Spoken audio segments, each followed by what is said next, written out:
कलकत्तामा क्लबहरूमा चाहिँ राजा वीरेन्द्रले विभिन्न थरीका आइमाईहरूसँग रसरङ्ग मचाउन थालेपछि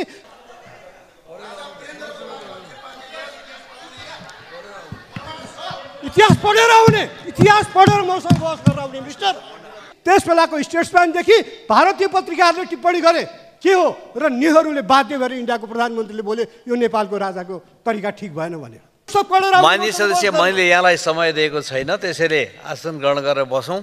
बोल्न दिनु सभामुख महोदय, आफ्नो टाइममा बोल्नुहोस् न। किन माननीय सदस्य के को लागि उठ्नु भएको छ? के कुन नियम, के नियम?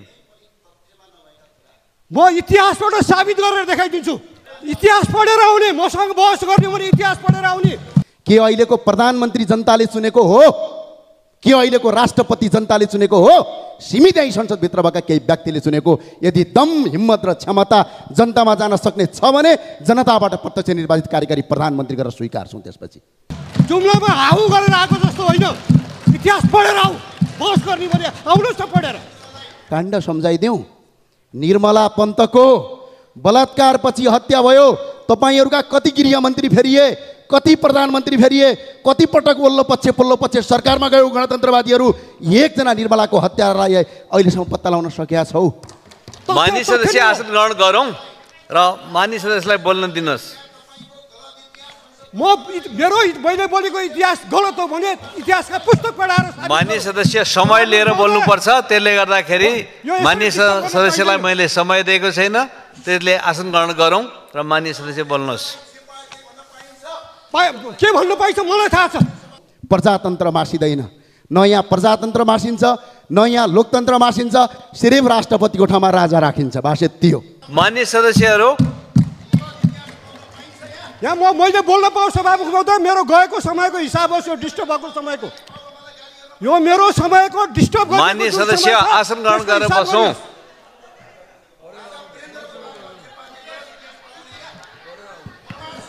इतिहास पढेर आउने, इतिहास पढेर मसँग बहस गरेर आउने मिस्टर। मान्यजी, इतिहास पढेर आउनुहोस्। ल, माननीय सदस्यहरू, मेरो टाइम जुन लस्ट भएको छ त्यो पाऊँ है सभामुख महोदय।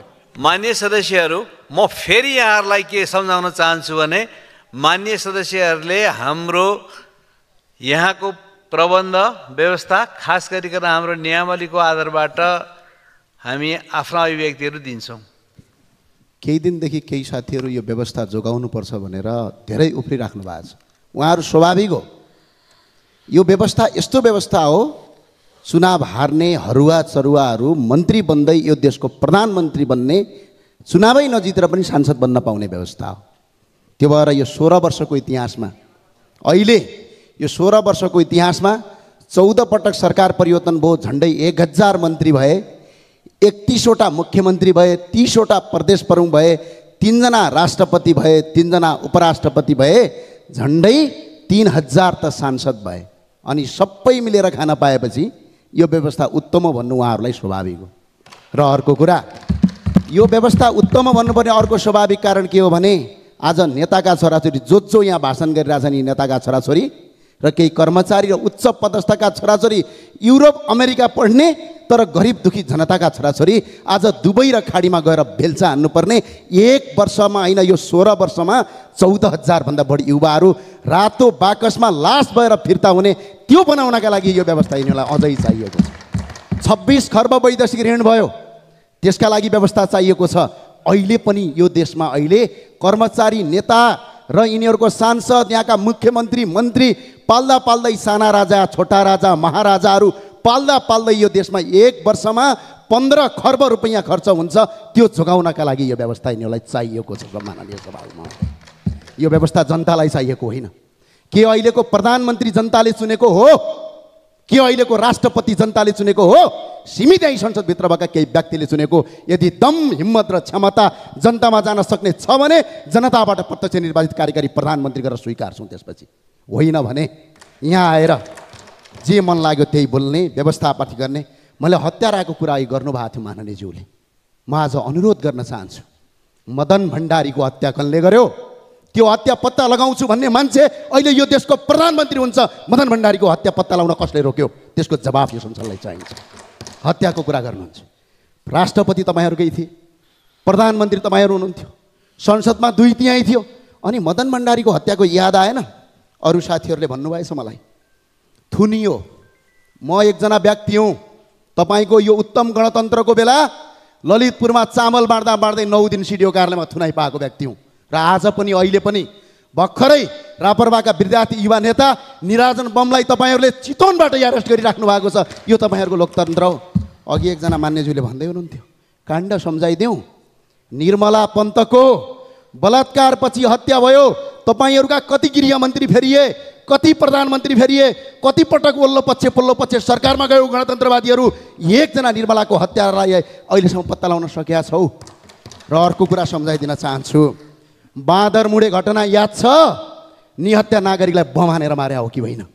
अझ अर्को घटना सम्झाइदिउँ, लमजुङका शिक्षक मुक्तिनाथ अधिकारीका हत्याराहरू आज यही संसदमा सांसद भएर हिँडिरहेका छन्। यसको जवाब चाहिन्छ कि चाहिँदैन? यो हो व्यवस्था। खुल्ला मञ्चमा उभिएर 5000 मान्छे मैले मारेको हुँ भन्ने व्यक्ति यो देशको प्रधानमन्त्री बन्न पाउने व्यवस्था हो। भारतको दिल्लीमा लुकेर नेपालमा निहत्या मान्छेहरूको मार्नुपर्छ भनेर अगाडि बढ्ने व्यक्ति यो देशको सांसद मन्त्री बन्न पाउने व्यवस्था यो उत्तम हो। यही देशका लागि चाहिए हो यो व्यवस्था। व्यवस्था जनताका हितका लागि। आज कर कति छ? 300% कर छ। हुँदा पैतृक सम्पत्तिमा सम्म तपाईँहरूले लाभ कर लिने गरिसक्नुभयो। त्यो भएको हुनाले यो व्यवस्था जनतालाई चाहिएको होइन। हामीले स्पष्ट भनेका छौँ, सबै मान्छे अठाउने। अहिले पनि स्पष्ट भन्छौँ, प्रजातन्त्र मासिँदैन। न यहाँ प्रजातन्त्र मासिन्छ, न यहाँ लोकतन्त्र मासिन्छ। सिर्फ राष्ट्रपतिको ठाउँमा राजा राखिन्छ, बास यति हो। यहाँभन्दा अरू होइन। यहाँभन्दा लोकतन्त्र र गणतन्त्रको उत्तम व्यवस्थाभित्र हामी छिर्न चाहन्छौँ। जनताबाट प्रत्यक्ष निर्वाचित कार्यकारी प्रधानमन्त्रीमा जाउँ। अहिले पनि यो देश यहाँ कतिपय सांसदहरू हुनुहुन्छ, टिका लाउनुहुन्छ। 81% हिन्दू भएको देश आज हिन्दू राष्ट्र मासिएको छ। प्रदेश संरचना खारेज गर्नुपर्ने प्रदेश पालिएको छ। कार्यकर्ता सेटलमेन्टका लागि देशलाई 26 खर्ब गर्न पाइँदैन। त्यही भएर राजासहितको प्रजातन्त्र चाहिन्छ। खुलमखुला बहस गर्न हामी तयार छौँ। प्रभुजी पन्त अगाडि बढ्नुहोस्। हस्, धन्यवाद सभामुख महोदय। मेरो काटेको 10-12 मिनट छ, प्लस होस्। यो प्रश्न कुरा। अब सभामुख महोदय, मैले के भने भन्दाखेरि हामीले यो संसदबाट केही समय अगाडि हामीले एक मतले चुच्चे नक्सा छाप्यौँ। 2012 सालमा छापिएको नेपालको हुलाक टिकटमा चुच्चे नक्सा छ। 2012 सालमा छापिएको हुलाक टिकटमा नेपालको नक्सा छ। नेपालले छापेको टिकटमा 17 सालपछि यो पञ्चायतको अवधिमा त्यो चुच्चे नक्सालाई कसले बुझ्चे बचायो? जवाब चाहियो। यहाँ कहाँ हराएर किन हरायो त्यो चुच्चे नक्सा? त्यसको जवाब दिनु पर्दैन? अनि यो संसदले फेरि हाम्रो यही गणतन्त्र आएपछि यो संसदले एसोर्ट गर्यो, आफ्नो पुरानो नक्सा खोज्यो र त्यसलाई पुनर्स्थापित गर्यो। अनि यो चाहिँ राष्ट्रियता कमजोर भएको हुन्छ। तपाईँहरू जुलुस निकाल्नुहुन्छ राजावादीहरूको भनेर। त्यहाँ यसो हेऱ्यो, सबभन्दा तल देश, देशभन्दा माथि नरेश, नरेशभन्दा माथि योगी र उत्तर प्रदेश। यही हो देशभक्ति। देशभक्तिको नमुना यही हो। त्यसैले सभामुख महोदय, म भन्छु, राजा महेन्द्रको पालामा राजतन्त्रकै पालामा, सक्रिय राजतन्त्रको पालामा नेपालको चुच्चे नक्सा हरायो। त्यति मात्र होइन, नेपालको लोकतन्त्र पनि हरायो। 17 सालको काण्ड गरेर सम्पूर्ण नेताहरूलाई प्रवासमा पठाइयो, जेलमा 10औँ वर्ष हालियो। त्यसैले मैले के भनेको इतिहास फर्केर हेरौँ। अब आउनुहोस्, 46 सालमा आन्दोलन गऱ्यौँ, हामीले प्रजातन्त्र अथवा बहुदलीय प्रजातन्त्र, बहुदलीय लोकतन्त्र स्थापना गऱ्यौँ। हामीले मान्या, हामी गणतन्त्रवादी एमालेहरू, तर हामीले सम्झौतामा के मान्यौँ भने ठिक छ संवैधानिक राजतन्त्र मानेर जाने। त्यो संवैधानिक राजतन्त्र कसले उल्टायो? त्यो उल्टाको राजा ज्ञानेन्द्रले असोज 18 र माघ 19 गरेर होइन। अनि राजतन्त्र के को लागि चाहियो? त्यसैको लागि। अनि युवराज दसैँ र तिहारको बेलामा लुकेर बनाइयो पारसलाई। त्यसपछि युवराजले के गरे? एउटा गीत गाएर घर फर्किरहेको कलाकार प्रवीण गुरुङलाई नारायण हिटमा मोटरसाइकलमा गइरहेको बेलामा पछाडिबाट गाडीबाट लखटी किचाएर मारे। के यो पनि झुटो हो? अनि जब हल्ला खल्ला भएर मुद्दा चलाउनु पर्ने कुरा उठ्यो, त्यसपछि एउटा भुजेल खडा भयो, नक्कली उसले चढाइरहेको थियो गाडी भनेर। यही होइन राजतन्त्रमा भएको नमुना, कानुनको शासन। त्यसैले नेपाली जनतालाई राजतन्त्र चाहिएको होइन। र सभामुखज्यूको गम्भीरतापूर्वक एउटा ध्यान आकर्षण गर्न चाहन्छु, नेपालको अहिलेको संविधानले राजतन्त्र चिन्दैन। राजतन्त्र चिन्दैन, त्यसैले त्यो विषयमा संसदभित्र छलफल गर्न पाइँदैन। त्यसले गणतन्त्र मात्र चिन्छ। राजतन्त्र इतिहासको विषय भइसक्यो। संसारमा धेरै राजतन्त्र इतिहासको विषय हुन्छन्, किनभने राजतन्त्र भनेको विशेषाधिकार हो। राजतन्त्र भनेकै आफैमा विशेषाधिकार हो। त्यसैले संसारको राजनीतिको प्रवाह गणतन्त्र हो। नेपालमा गणतन्त्र आउनु पर्थ्यो, आयो। अब पुनर्स्थापना भन्नेले त्यसो सोधौँ न, किन राजतन्त्र शाहवंश? त्योभन्दा अगाडिको मल्ल किन नल्याउने? तिनको पनि त हक लाग्ला। त्योभन्दा अगाडिका लिच्छवी किन नल्याउने? त्योभन्दा अगाडिका किराँतहरूले किन पुनर्स्थापनाको कुरा नगर्ने? त्योभन्दा अगाडिका महिषपाल वंशीले किन पुनर्स्थापनाको कुरा नगर्ने? त्योभन्दा अगाडिका गोपाल वंशीले किन पुनर्स्थापनाको कुरा नगर्ने? कुन राजतन्त्रको कुरा? इतिहासमा त थुप्रै राजतन्त्र छन्। संसारको इतिहासमा थुप्रै राजतन्त्र आउँछन् जान्छन्। यो समयको प्रभाव हो। यो गणतन्त्र आजको युगको सत्य हो। सभामुख महोदय, म सम्पादक थिएँ। मलाई कुन बेला जेल लाग्छ मलाई थाहा हुन्थेन र मलाई जेल जाँदाखेरि मलाई के अपराधमा जेल लग्यो त्यो थाहा हुँदैन थियो। कतिसम्म भयो भने उहाँहरू राष्ट्रियताको ठुलो कुरा गर्नुहुन्छ। म रातो युगधाराको सम्पादक थिएँ।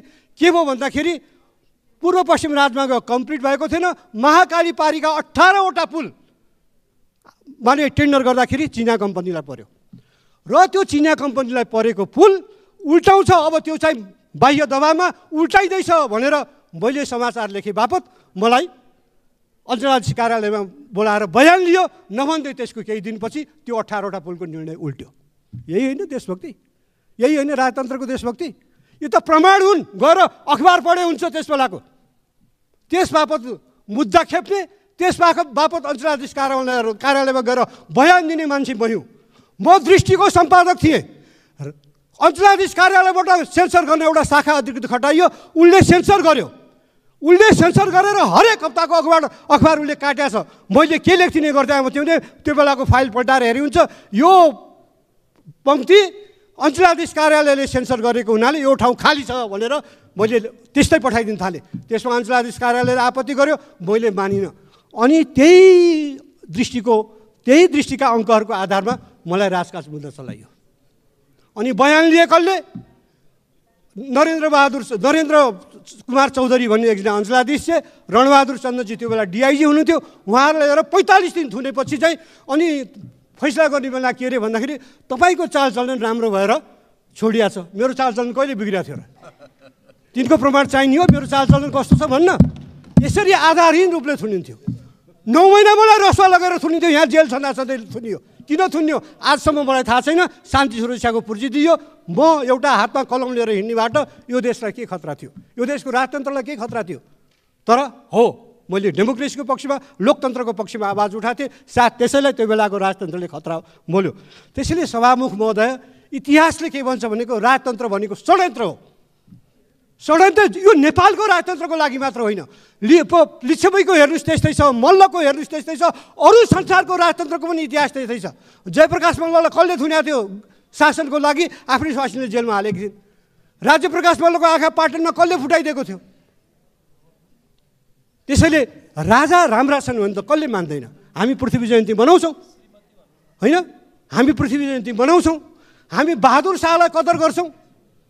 वीरेन्द्रको पनि हामीले त्यति धेरै विरोध गरेनौँ के उनको पालामा कमसेकम सम्झौतामा प्रजातन्त्र दिए भनेर।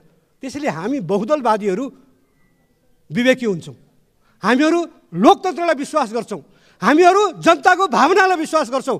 र यहाँ मान्यजीहरूलाई नि म के भन्छु भने तपाईँहरू प्रश्न उठाउँदा बुझेर उठाउनुहोस्। किन जरुरी छ भन्दाखेरि आज उठ्यो सुविधा दिने विधेयक ल्याइँदैछ। ए बाबा यहाँ कतिजना हुनुहुन्छ म नाम लिन्न। प्रतिपक्षका सांसदहरू गाड लिएर हिँड्नुहुन्छ। अहिले सांसद मात्र हुनुहुन्छ। भन्नुहोस् न त्यो विधेयक आउँदैछ भन्ने कुरा साँचो हो कि होइन? अहिले सरकारबाट पावरमा भएकाहरूले अन्धाधुन्ध सुविधा लिए भनेर सर्वोच्च अदालतले आदेश गर्यो कि यो यसरी नदेऊ, यो सुविधालाई रेगुलेट गर, यसलाई जथाभावी नदेऊ, मापदण्ड बनाएर मात्र देऊ भनेर भन्यो। र त्यो विधेयकको ड्राफ्ट 1.5 वर्षदेखि कानुन मन्त्रालयमा चलिरहेछ। यो सरकार आएको कति भयो? को छ? यो त मन्त्रीजीहरूले बोल्नु पर्ने। म पनि मन्त्रीजीहरूको पारा देखेर छक्क पर्छु। हिजो प्रकाश पानजीले पाल्पामा बोल्नु भएको छ यो अहिले भइरहेको छैन भनेर। आएर त्यही कुरा भन्यो भने संसदमा उठेपछि रेस्पोन्स त गर्नुपर्छ। भन्नु पर्यो नि आएर कसैले भनेको, किन भनेको, के कारणले भनेको, कुन अवस्थामा छ र सरकारको सोच के छ? पटक प्रश्न उठेपछि मन्त्रीहरूले कानमा तेल हालेर बस्न मिल्छ? म प्रधानमन्त्रीलाई नै आग्रह गर्दछु जनताको चासोलाई सम्बोधन गरौँ, जनताको भावनालाई सम्बोधन गरौँ। लोकतन्त्र भनेको जनभावना अनुसार अगाडि बढ्ने हो। उहाँको क्याबिनेटले राम्ररी जनताको सेवा गर्न सकेको छैन भने यो प्रधानमन्त्रीय व्यवस्था हो, मन्त्रीहरू फेर्ने बेला आयो। पर्फर्मेन्स दिन नसक्ने मन्त्रीहरू राखिराख्न जरुरी छैन, प्रधानमन्त्रीज्यूले निश्चय पनि मूल्याङ्कन गर्नुभएको होला। त्यसैले आज जनताको असन्तुष्टिलाई ठिक ढङ्गले सम्बोधन गरौँ। हामीले पाएका उपलब्धिहरू दक्षिण एसियामा कम छैन यो 15 वर्षमा। तथ्यले भन्छ, तथ्याङ्कले भन्छ, आउनुहोस् न बहस गरौँ। त्यसैले सभामुख महोदय, मेरो आग्रह के मात्रै भन्दाखेरि सभामुख महोदयलाई कि हाम्रा माननीय सांसदज्यूहरू, मलाई मेरो बडा व्यक्तिगत रूपमा बडा राम्रो सम्बन्ध छ यहाँ माननीय जो हुनुहुन्छ राप्रपालाई प्रतिनिधित्व गरेर आउनुभएको, उहाँहरू तर्कपूर्ण कुरा राख्नुहुन्छ कहिलेकाहीँ, तर संविधान त हेर्नुहोस्, राजतन्त्रलाई त हामीले विदा गरिसक्यौँ। अब यो विदा गएको राजतन्त्र आउँदैन। आमाको पेटबाट सक्छु सभामुख महोदय, आमाको पेटबाट जन्मेको बच्चालाई फेरि आमाको पेटमा पठाउन सकिँदैन। राजतन्त्र ल्याउने सङ्घर्षको लागि हामीले फेरि सडकमा उत्रनु नपरोस्। यसलाई एउटा बौद्धिक विमर्श गर्नुहोस्, ठिक छ, तर त्रास खडा गरेर वातावरण बिगार्न खोजिन्छ भने अपोजिसन त गइसक्यो, सत्तापक्ष पनि सडकमा आउने दिन आउन सक्छ। धन्यवाद सभामुख महोदय।